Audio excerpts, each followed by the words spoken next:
केही चाहिँ होइन बाबाको जस्तै बनाउने कि अलि बाबाको जस्तै बनाउने हो यस्तै बनाउने हो छोरो यस्तै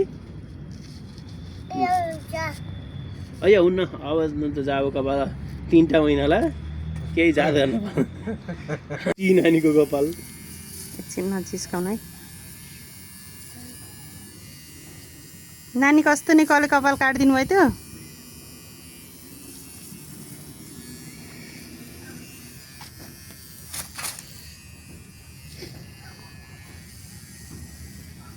सिप भन्ने कुरो त के कुदकुद के छ कपाल काटेर नि बुढी पाल्न सक्ने सिप छ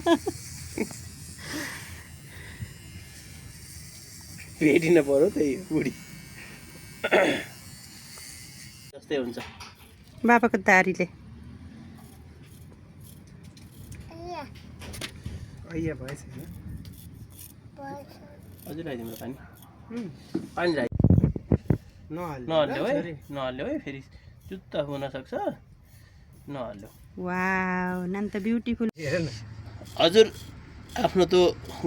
हाम्रो मेडम पनि उस्तै छ नि हे भगवान उस्तै छन् बाउ छोरी के रङ्ग होइन नि यिनको यो उस हो नि हाम्रा पाला पो थिएन यो टेक्नोलोजी नहाउने साबन थिएन छोरो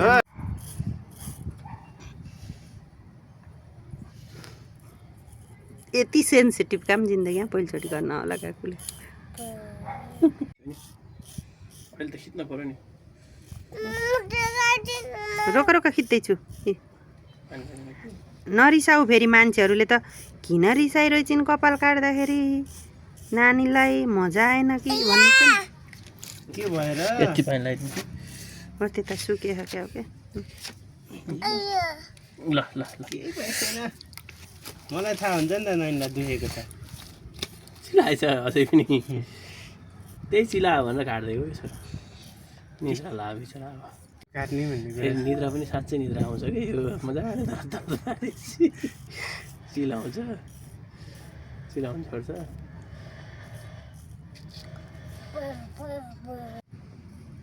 यो त अनि हुन्न यहाँभन्दा तल त